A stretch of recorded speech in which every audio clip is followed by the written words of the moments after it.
if you look at the peak of a mountain going, that's where I need to get, it's gonna feel impossible. But if you start with one foot in front of the other, you look back and you're one step ahead of where you were. So tell me, who is Calum Scott? I'm Calum Scott, I'm 37, I'm from Hull. I am a singer-songwriter. I'm an emotional bloke that likes to make people cry. Okay, I'm not doing this to be that guy. No, I've asked you. But yeah, we have 3 songs over 1 billion each on Spotify. 1 billion views on a song called The Other Reason on YouTube. Ridiculous platinum in countries all over the world. One of my proudest things is singing at the King's coronation. Yeah. I'm curious to kind of touch on nerves. I'd go back to my first show, which was at the Tabernacle in Notting Hill, which is a couple of hundred people.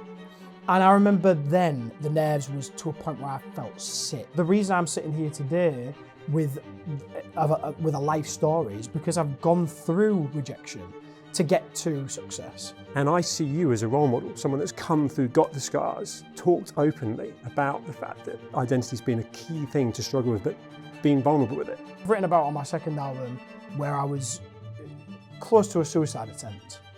To be called a role model after all of that is quite emotional.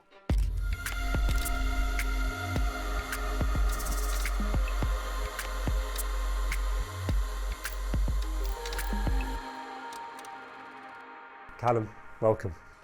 Thanks for having me, man. Looking forward to this. Yeah, it's been a little while in the diary, hasn't it? Yeah, well, we had to move it. And it was because of your voice, right? Yes, sir, yeah. It was, we was on tour, well, still on tour. I think I've been touring for the last 4 years, on and off, but I was on tour and it's taken me my 3rd world tour to just understand my limits.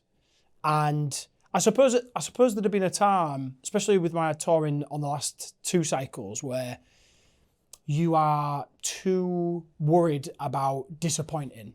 And letting people down. Yeah, and that's still a massive thing for me, especially fans, more than anything else. Having had to cancel a few shows when we got back into touring after COVID, I mean, I was heartbroken. I remember being with the script in America in Philadelphia, and was at the Fillmore, beautiful venue. And I was just, my voice was just not there. I just had not built the stamina up enough.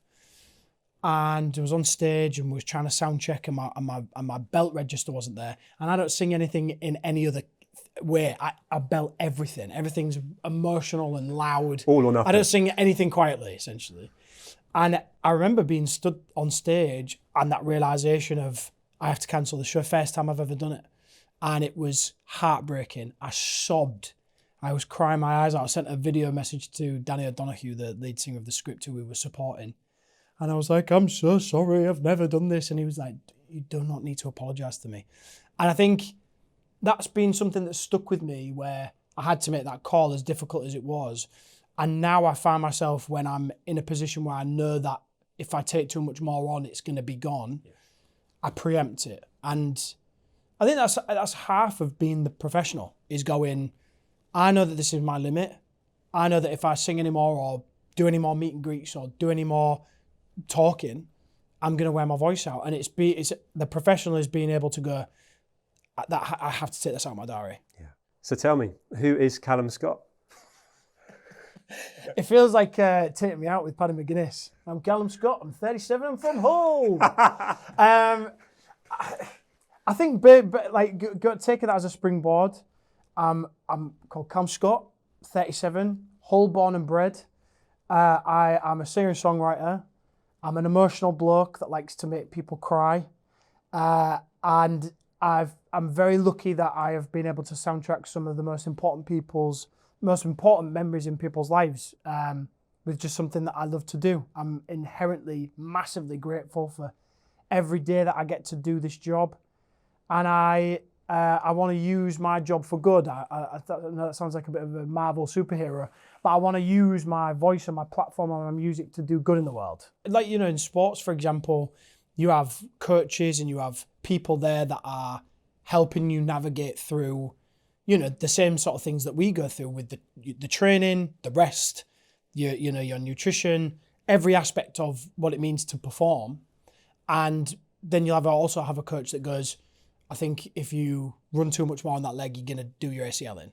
Whereas with us, you're on the road and you've got your band there, but nobody is responsible for you except you.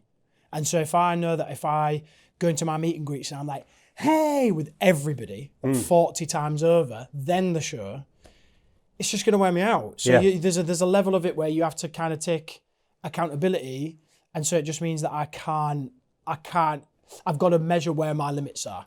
And that's sometimes singing smart rather than singing emotionally. Yeah. Sometimes you've got to be like, okay, well, I can't hold that note that long, or I can't sing with all that grit and all that stuff in your voice that makes it sound like a rock star. I can't do that on every song. No. You've got to taper and measure, and that's, like you said, lived experience. Yeah.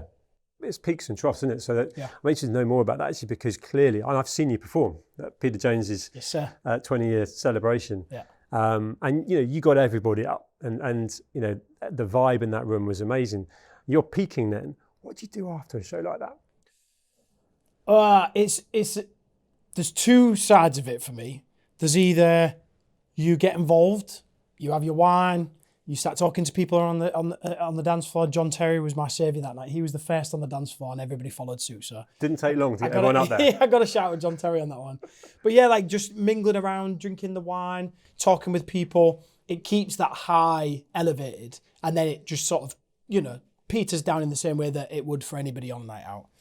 Or you have to do the opposite, which is you go sensible, and you sort of go, all right, that's me. I'm gonna go. I'm gonna leave.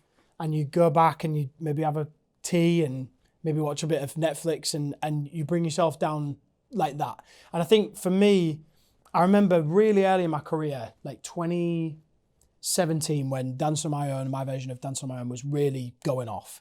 And I was invited to Capital's Jingle Bell Ball. And I remember, because it was so early in my career, the O2 was a massive, massive thing in my mind. I was like, there's a lot of people here. This is a huge performance. So there was a lot of emotional energy and adrenaline. And I sang the song, and obviously I go on, sing a 3.5 minute song to 10,000 plus people.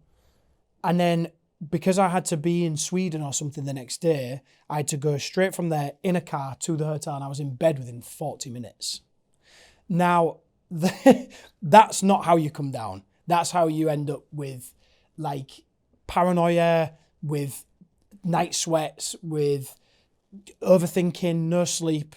That was awful, because you cannot possibly come from that level of adrenaline to being laid in bed in 40 minutes. It's not healthy. No. Did you actually manage to sleep? Because the dopamine hit, no. So you're doing the right thing out of principle, because you want to bank some sleep, but you're wired, right? Yeah, you got to find the right way to come down. I mean, even if I should have maybe FaceTime my mum and just had a conversation with her, and you get into a normal conversation. She's probably going to ask what day the bins go out or whatever, and then you get drawn into like a normal, and then your slows your heart your rhythm down. comes back. Yeah.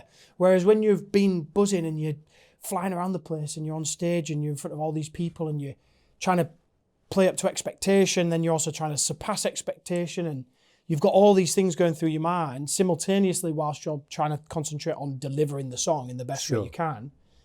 That's too much adrenaline and energy to come just straight off of. So again, lived experience. You've had to learn it. Yeah, you have. And it's the same for any performer, any public speak, any time that you have to psych yourself up. There's also like the come down as well, which you have to sort of ride those. When people say riding the highs and lows, it literally is that. Yeah. The dopamine hit from playing to 10,000 people in the O2 must be unbelievable, and the build up to that. And I'm curious to kind of touch on nerves, because you do what you love. Yeah. It's so obvious. Right? Your face lit up then when you and you're building up to that. I'm just interested in that whole managing the time before and after, where there's a lot of time when you're not performing and not getting a dopamine hit. Yeah. What's that like? Because it's very clear that to get to that point and be performing, you're in your element. But how do you manage that sort of downtime? And then when it gets closer to it, the nerves come in. Do you turn them into positives? Yeah. I guess to break down the question, on the downtime, I watched an interview with Adele, who is like my god, right? Love her to bits. Her work ethic, her music, her voice, the way she handles herself, I think is just textbook what an artist should be like, in my opinion. So I looked to her and I saw this interview where she said, I've got a foot firmly in the door of celebrity, fame, going to the parties, you know, schmoozing and being around all those people, you know, doing the red carpets, having this glamour and all of the things that come with the industry. And then she said, I've got a foot firmly in the door of being a mum, being a partner, being a daughter, wanting to go get some groceries in my pajamas. And she was like, and so I like to jump in and out of that. And I'm exactly the same because I'm a lad from Hull. You know, I was 26 when I got into this professionally. So I'd lived a life. You know, I worked in a human resources office after school. After I'd left school, I didn't know what I wanted to do with my life. And I found myself in a very normal job, paying the bills, looking forward to that one holiday a year. My first car was a Rover 400. Like I've lived a life. Sure.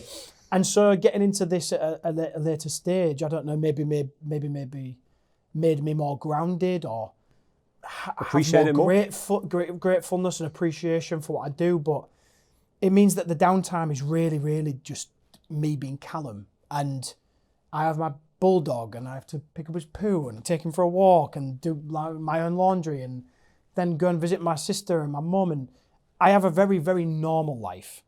And I guess because things haven't been over crazy for me in terms of fame and stuff like that, I don't go to Asda in my PJs, but I can go to Asda and I'm, you know, I go and do my groceries and I'm not bothered in the same way that Adele would be.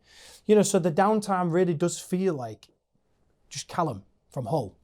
And then I guess to come to the second part of your question where it's then there's those nerves pick up. To put it in some quite detail that you probably don't need to know, before every show I have to be on the toilet, right?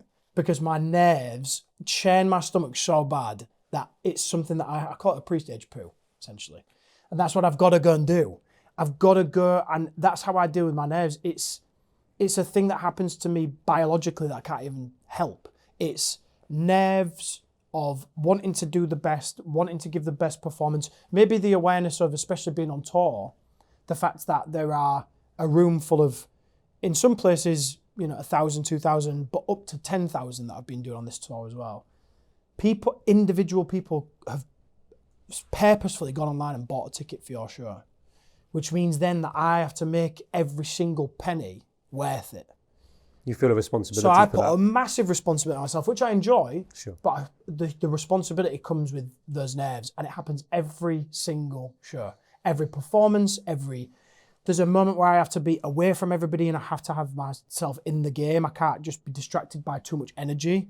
You know, my band are all like firing off jokes and laughing and making loads of noise. I have to be away for a little bit.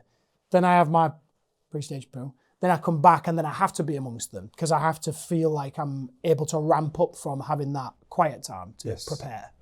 So the nerves are every single time. I think it's great you said that because I've seen you perform and anyone can watch on YouTube, you know, where you're performing to thousands of people and you just churn it out beautifully. Yeah. And to know what's gone on before is important. Oh, even from, obviously I deal with nerves better. I wouldn't say I don't have them. I'm just more in control of them over time.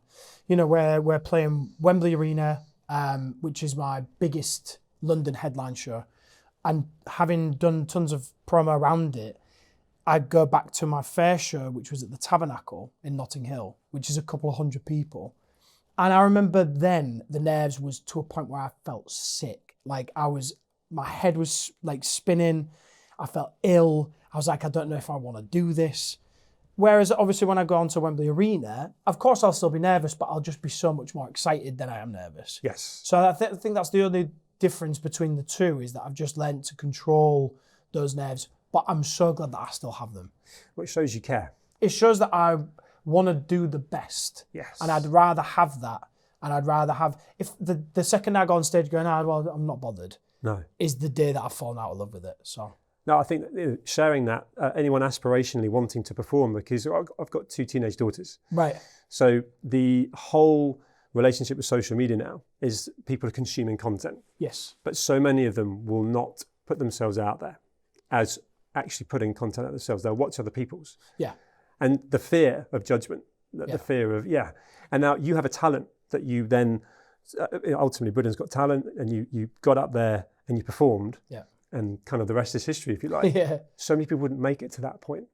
And that's becoming more and more prevalent that I see. What advice would you give to someone that feels they've got a talent, is inspired by you, wants to do it, but is shackled by, exterior kind of validation, panic fear? And worry. Yes. It's a really good question. I think when I started in music, I had social media, but it wasn't as prevalent as it is now. I mean, we all know that social media has become such a massive part of people's lives, whether they like it or not. Some people use social media, some people are addicted to social media. And what I would say is that because content is being churned out so often, and because now, like you said, if you're watching TikTok, you're either somebody who creates or somebody who watches. And I reckon that percentage is quite in favor of the people who watch, right? So that you've got people that are watching other people create content. So then there's a comparison and there's like I could never do that. I think my biggest thing, if you're aspiring to create content, whether that's with a talent, whether it's with personality, whether it's anything in the arts, anything in sport, if you're wanting to create content, what I would say is when you watch somebody's video, that's taken them, you don't see all the history that it took to get that video. And I think that's really important because my nephew, for example, 8 years old, he's called Oliver, is massive into trick shots at the minute. Watches all the lads that throw the ping pong balls, that hit the saucepans and it goes in the thing at the end. And he's like, wow. And I'm like, that will have taken hundreds and hundreds of attempts. And he's like, but they did it. And I said, they're not showing the other bits, Oliver. Absolutely. And I said, it's really important that you know that they will have sat there for hours and hours and hours to a point where they would have wanted to give up and maybe did and came back to it the next day. And I said, when people say practice makes perfect, that's what it's about. You don't see all of that up until that one video where you go, wow, they've nailed that. You haven't seen the thousands of attempts they've made to get to that video. And I think that's super, super important. It's the hard work that goes behind it. 100%. The show reel can be the social media. 100%. You can relate that to business. You can relate to so much. It's great you brought that up. Yeah. Actually. The guy that's on the front page of the papers because he's sold a business for 100 million. Well, my God, you know how hard he's worked to get to that point. Exactly, that entire journey. And the thing is the thing that I found really interesting is that Oliver was, as soon as I told him that, it put him off. And it concerned me because I was thinking, I want that to drive him. I want him to be like, I want to be able to get to that point as well. But I think it's because people are consuming so much and so quickly that now it's like, unless I can get it now, unless I can have instant gratification, I don't want to do it. You're so right to bring it up. And I think the kind of classic Instagram post with someone putting the Dubai Marina behind them and a Lamborghini and so on, look at me, I've done so well. And then someone doesn't want to put the effort in to get to that, they'll stop. Yeah. I mean, you're a great example of growth. And what I mean by that is the journey you've been on, the pain you've endured, the meandering, if you like, journey to get to where you are. Yeah.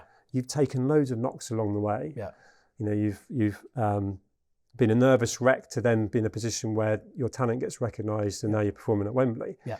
The growth's where the satisfaction, the fulfilment comes from. You're a product of the really difficult times that you've been through. Yeah. How do you bottle that and almost tell your nephew that it wasn't easy for me, but I'm a better person for it? Yeah.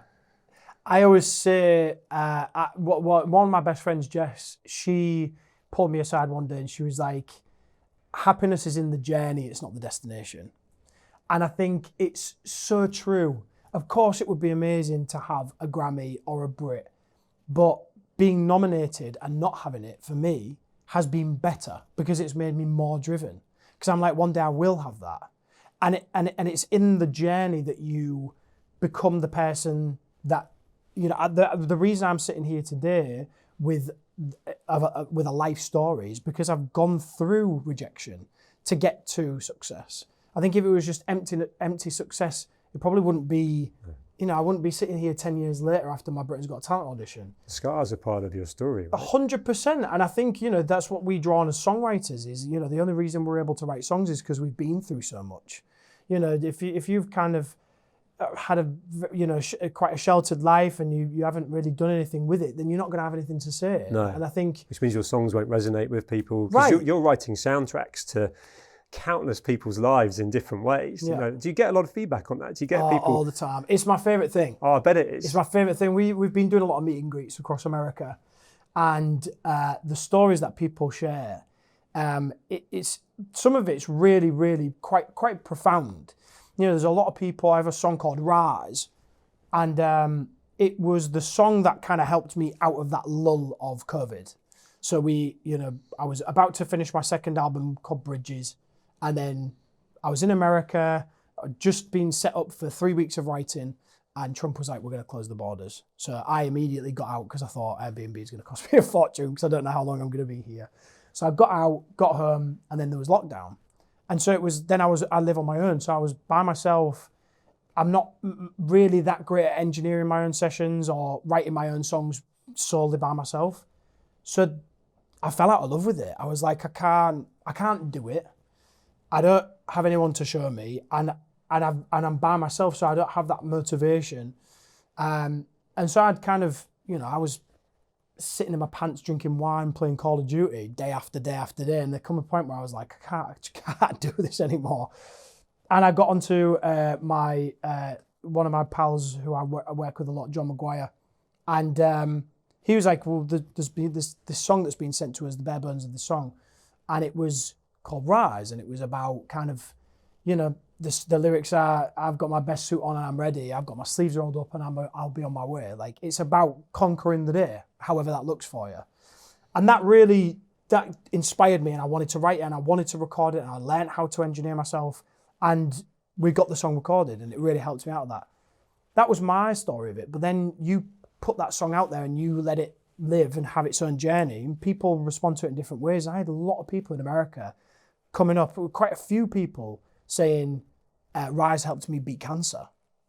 I've been on this cancer journey, I've been sat there having chemo, and I have Rise on, and it motivates me, and it makes me feel like, I'm going to conquer this, and I'm going to put my best suit on, and that's really profound. Yeah. That's the kind of stuff I say it in my shows all the time, but that is the highest accolade I could ever ask for. You give me a Grammy and give me somebody saying you've helped change my life or save my life, I'm going to take the fan every day. I think it's to have that effect on people, to be sat as in my position now, knowing that 12 years ago, when I was in a working men's club singing live for the very first time, so I sang a Paolo Nutini song called Last Request. There's about 12 people in the pub, and that first round of applause I ever got from singing live felt like purpose. But 12 years later, to be having an effect on people's lives with my own writing that helps people through must be one of the worst things to have to go through. I have no words. Like, it's hard for me to think that that's the same life, but it is. It's beautiful. And like you said, to your point, it's through that lived experience. It wasn't, for me, it wasn't straight from Britain's Got Talent into a record deal. It was Britain's Got Talent, they made the TV show, and so they all went away. And I'm sat there going, hey, could anybody help me get in touch with nothing? And I genuinely went back up to Hull crying, going, I don't want to go back to human resources. No. It was a great job at the time, but I was like, I've had a taste of that. You just had a glimpse of what your life can be. But then you went after it. You kept making that happen. And it was a lot of closed doors, and that's my biggest advice. Anytime anybody says to me, what advice would you give a musician or an aspiring musician? I say, get comfortable with rejection. Music is so subjective, and not everybody's going to love it. And I'm a massive people pleaser. I hate disappointing people. I hate upsetting people. But if I put out a song out and I get 1,000 comments saying, wow, this is amazing, I get one guy going, oh, this is crap, that's the guy I listen to. Focus on it. And I've gotten comfortable with that now. I still read it, and it'll still touch me in a way where it's like, oh God, I wish I didn't get that. But then in some ways it's like, you deal with that rejection, it makes you stronger, makes you thicker skinned, it makes you feel like, okay, well, the next comment I see is not going to hurt as deep. When you go for that opportunity and the door slams in your face, You just knock on the next door. It's brilliant. Keep going. 100%. Yeah. 100%. There's a contentment about you without any arrogance, any ego coming through. If anything, there's a lovely humility about you with all the success that you've had. But that identity that you've gone through and the sort of the crisis of that, you talked about your sexuality, the pivoting, the going on Britain's Got Talent, and then the recognition of talent, then it all almost disappearing to nothing and then fighting for it. Yeah. Where I'm going with it is there are so many young lads in particular now that are struggling with identity. There's quite a lot of work that's been done by the Centre for Social Justice. Right. They call it the Lost Boys Report. And the manosphere is kind of the manifestation of that, if you like, where fatherless, particularly lads, are turning to the algorithm, turning to negative influences. Yeah. And I see you as a role model, someone that's come through, got the scars, talked openly about the fact that identity's been a key thing to struggle with, but being vulnerable with it, and vulnerability being your strength. What advice would you give to those young lads that are really struggling with their identity now? I mean, I think the first thing I want to do is thank you for saying that, because it hits quite an emotional chord for me to be called a role model, because when I was younger, my dad left when I was 2 and he went over to Canada. And he's had his own life. Unfortunately, my dad's got narcissistic traits, so there's not a lot I can do to be in his life that feels fair. And so I've had to kind of say goodbye to that relationship. Only just quite recently I had to say goodbye to that. But growing up, I didn't really have a father figure, and the one that I had was not the best. It was a children should be seen, not heard kind of a vibe. So there was many years where I sank into a depression and a sadness and a loneliness. I think paired with the fact that I was going through an issue with my sexual identity as well, which was something that I hadn't given a lot of thought to, but I was kind of pressured into thinking about it, and it became a bigger thing for me. So I think coupled together, it put me in a really dark place. I mean, I've written about on my second album where I was close to a suicide attempt. And I think to be called a role model after all of that is quite emotional. So I've got to thank you for that, firstly. It's heartfelt. And I did know your backstory about your father. And when I mentioned the fatherless, these are families that, kids that haven't got a father that has left and so on. So I totally understood that framed. Yeah, I really appreciate it. It's the young lad in me is really grateful for hearing that. I think it's tough, isn't it? I think I've come from that broken family, and it has caused a lot of issues for my mental health specifically, and I've had a lot of therapy. Still use a mentor now, still use a life coach kind of thing, but I went through a ton of counselling, especially when I was younger, when I was going through the darkest parts of my life. But it's so easy in those vulnerable moments when you, from a broken family or something's going on, it's so easy to turn to a vice, whether that's, people that accept you for better or for worse. Sometimes you get involved in, some lads get involved with the wrong crowd, and that might be because they've gone through some stuff. It might be through alcohol, it might be through drugs, it might be, there's trying to fill a void that essentially can't be filled. It requires to be repaired, and that's time, and it's talking, and it's unfortunately revisiting hard times and getting through it. I think the biggest thing for me was kind of accepting that. I went through a period when I was at my lowest, where I'd gone through, I created my own body dysmorphia, and I'd started to get really upset about the way that I looked. And I thought that was because of my issues with my sexuality and bottling everything up over the years, which probably had a part to play, but it was when I started to talk about my dad leaving and how that affected me, not feeling enough, not feeling wanted, not feeling like, I was worth staying around for. Those body dysmorphia issues started to disappear a little bit. I wouldn't have even been able to link that my body dysmorphia was a result of my issues that I'd had from my dad leaving if I hadn't revisited those hard moments. And I think for me, therapy was my savior. And so what I want to do is acknowledge that, you know, some of these, like you said, some of these guys, uh, people of all walks of life, but when we talk about guys there, have gone through stuff that's not their fault. And I think it's not what you've been through, it's how you deal with it. And, you know, we talked a little bit off camera there about the Manosphere and the documentary Luther, you know, had put on TV.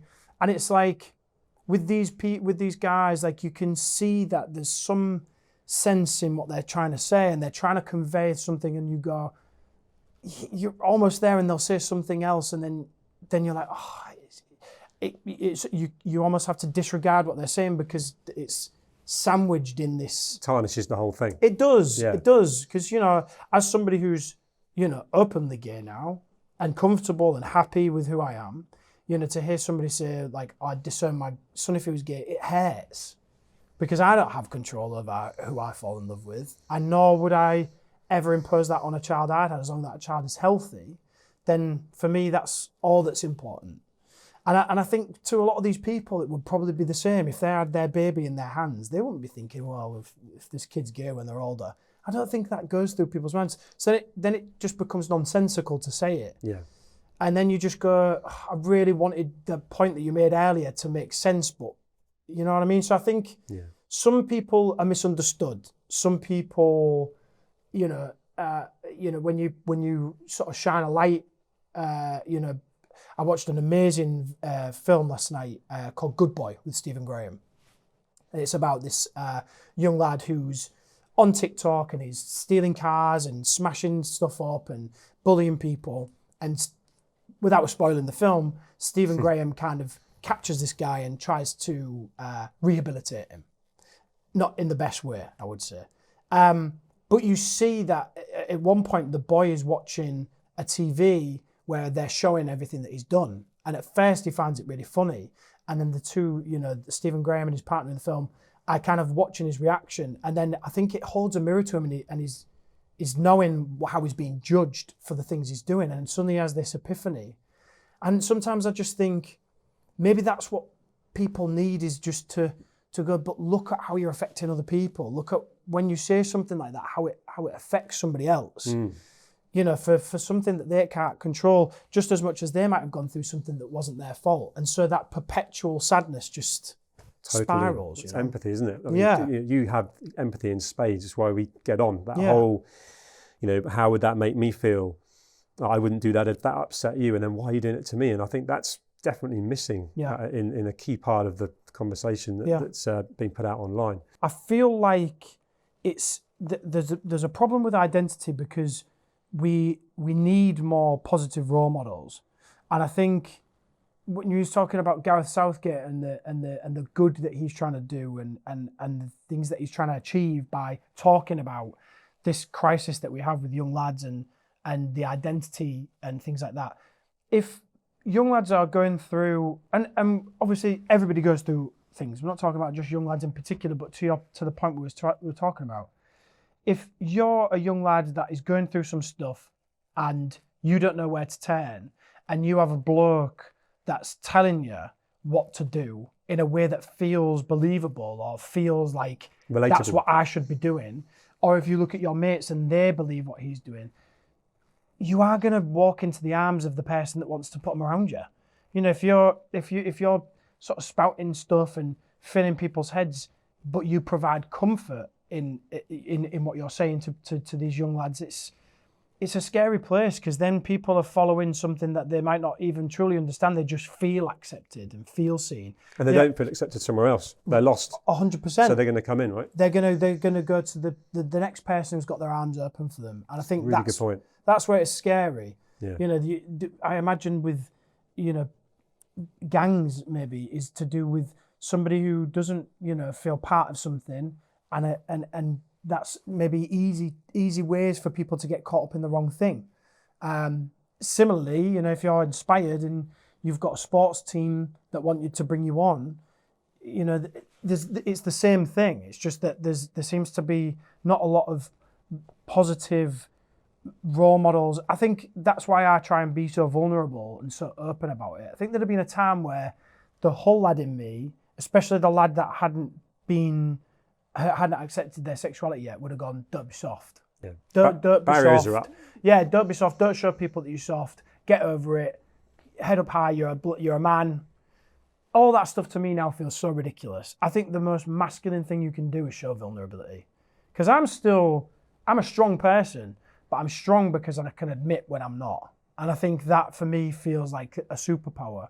And so what Gareth's doing, reminding people that we need more of those positive role models that are out there, being able to show weakness, being able to show vulnerability, because that for me is what would build strength. Totally. I'm here to amplify that. Yeah. You articulate that beautifully. The other thing was just stats and numbers. I don't know if you want to run me through. Have I seen some pretty serious download numbers? What's the current?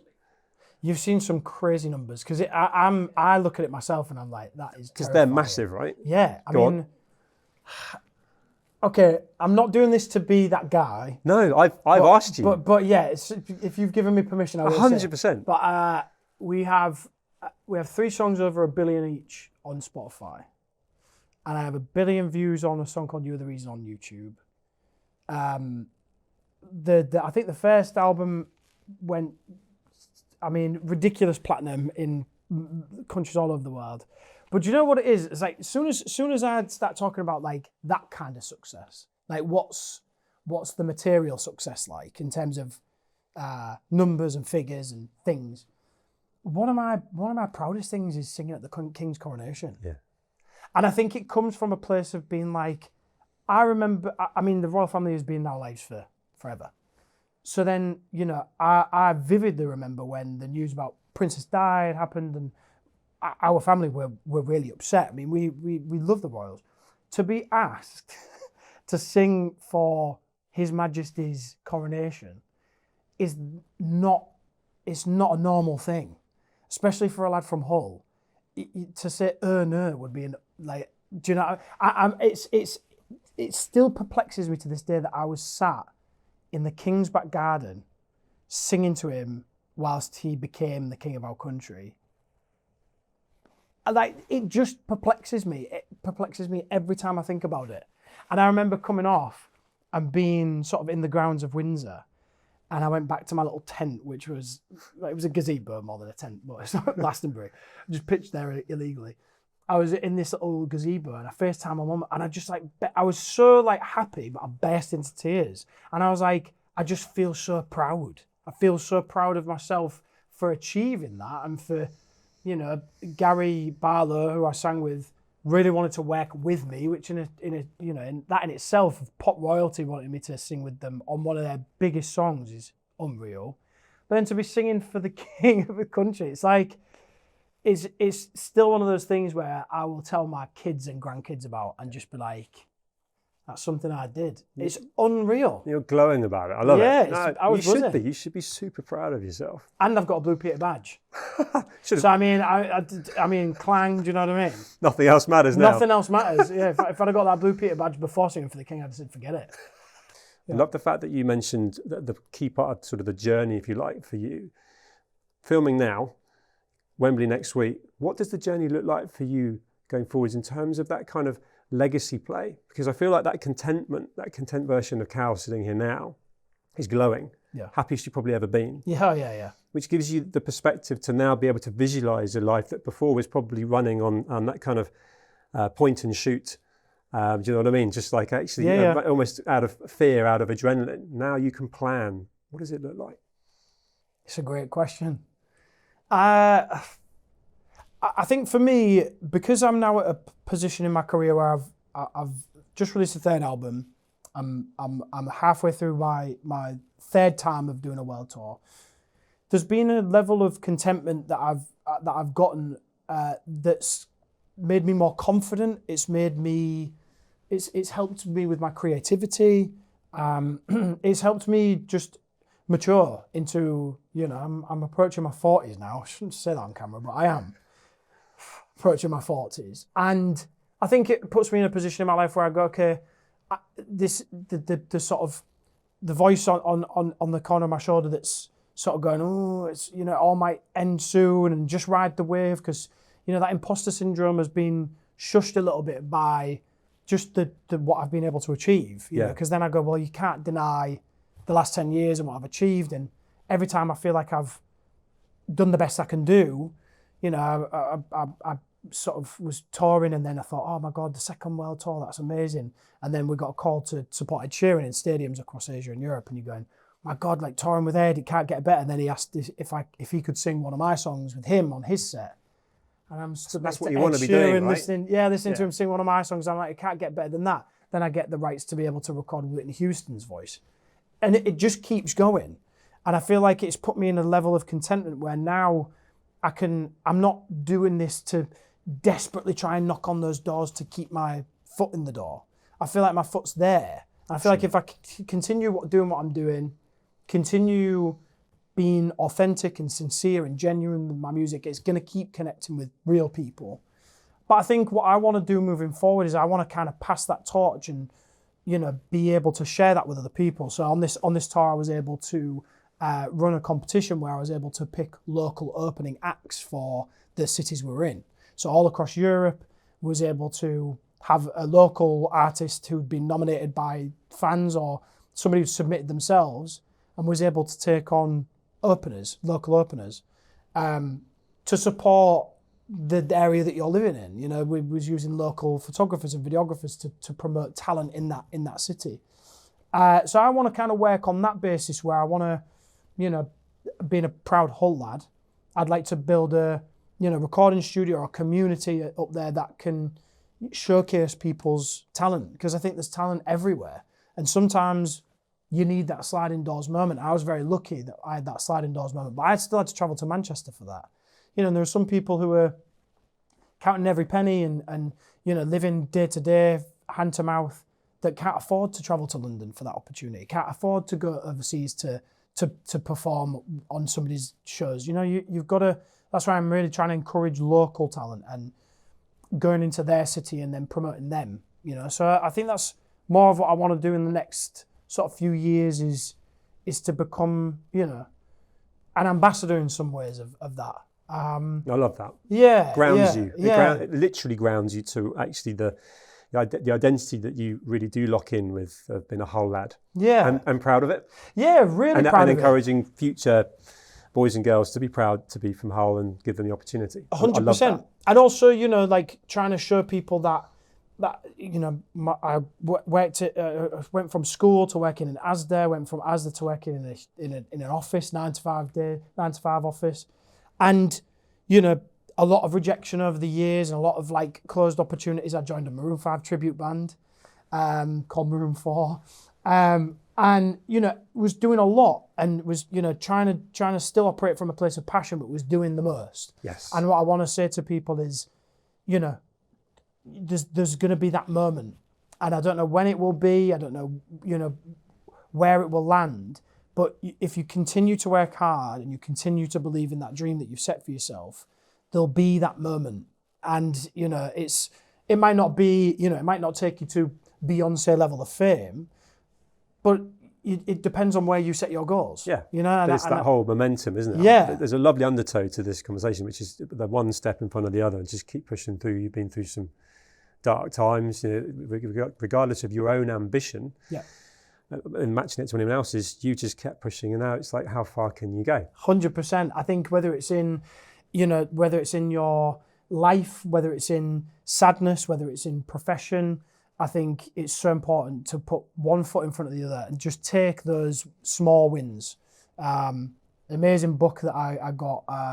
I forget the order. It's called something like The Mole, the Horse, and the Boy, or some, I know what you mean. Yes, some variation beautiful book. of it. Yeah, it's an animated book. Yeah, beautifully written book. Very, very simple. And there's one part of the book where this boy and the horse are lost in the forest, and the boy says, "I can't see where I'm going." So the horse says, "Can you see the step in front of you?" And the boy says, "Yes." And the horse says, "Start there." And I just think it's so beautifully simple. And yet you can take so much from it. I'm so inspired by that, because it's like, if you look at the peak of a mountain going, that's where I need to get, it's going to feel impossible. But if you start with one foot in front of the other, you look back and you're one step ahead of where you were. And I just think it's in everything, whether it's in sadness, whether it's in identity, whether it's in life, profession, family, love life, whatever it is, one step in front of the other. That's brilliant. Before you know it, you're at the peak of the mountain. Yeah, it's overwhelming to look at the peak. How the hell am I going to get there? But actually it starts here, right in front of you. Yeah. Yeah. A lot of people could describe you as successful. Right. How would you describe success? How would I describe success? I think for me, success is a feeling, I would say. You know, you can have, I've walked into studios where there are a disgusting amount of number one trophies from the official chart. People who have achieved so much, but they find their real success is in being able to do the job that they love and to feel rewarded, to feel like the music that they're making is having an impact on people. I think I'm the same. I've been nominated for 2 Brits. I've never had a number one single. I've never had a number one record. You know, I've not achieved that accolade of number one. But that has never deterred me thinking that I'm not successful. I feel like going into all of these cities across the world and being able to play in almost every corner of the world, you know, in black and white is success. But going to those shows and hearing that my music has been used for people to propose to their partner and they dance their first dance song to Biblical, or they walk down the aisle to You Are the Reason. Like, for me to have to soundtrack somebody's life in a way that memory is going to last their entire lives together, that is success to me. It's amazing. You know, to have that effect on people, to use my voice, to use my platform, to use, you know, my experiences or my music, to use any of it to make an impact feels like success. Heartfelt thank you for coming on. Thank you. Extraordinary Stories. Thank What you. made you say yes to it? Because you're a lovely bloke. I genuinely mean that. We met at Peter Jones's foundation gala, where I believe it was the most he'd ever raised. I mean, he was really emotional about that, wasn't he? I mean, it was silly millions, but it was, you know, seeing Peter Jones like that was quite crazy. But we met there, and I could instantly tell, you know, when you get those vibes from somebody where it's like, yeah, we could be sat talking for hours, and I just felt that. And I think it's really important as somebody who comes onto a podcast. It's the difference between having a space where you feel like you can talk freely and a space where you feel like you have to navigate. There's some interviews I do where I have to have my PR training in the back of my head. The handbook 101 of being like, if he asks a question that you don't like, you know, answer it, but like glide around it. And funnily enough, I had a lot of practice at doing that when I was sort of knew that I was gay and if people was asking me if I had a girlfriend, I'd be like, oh, I'm just so busy. Like, I couldn't possibly think about having a relationship. I've answered your question, but I haven't told you I'm gay. Sure. And I got really good at it. So yeah. I still have that PR handbook at the back of my head that goes, if you have something I don't like, I know my way out of it. But speaking to you then at the gala and having sat down with you now, it reinforces what I thought when I first met you, which is it's so nice to be able to talk to somebody. Obviously, I also did my research. It'd be silly if I didn't. And I've looked at all of your interviews, and you're so warm, and you create such a beautiful environment for people to be honest and talk about quite difficult things in quite a chatty, no judgment kind of way. So it's all down to you, mate. Mate, I'm beaming inside. That's all down to you. Beautiful. Thank you for sharing, and thank you for bringing yourself as you know, your authentic you. That's what makes this work. Thank you very much. Appreciate you, man.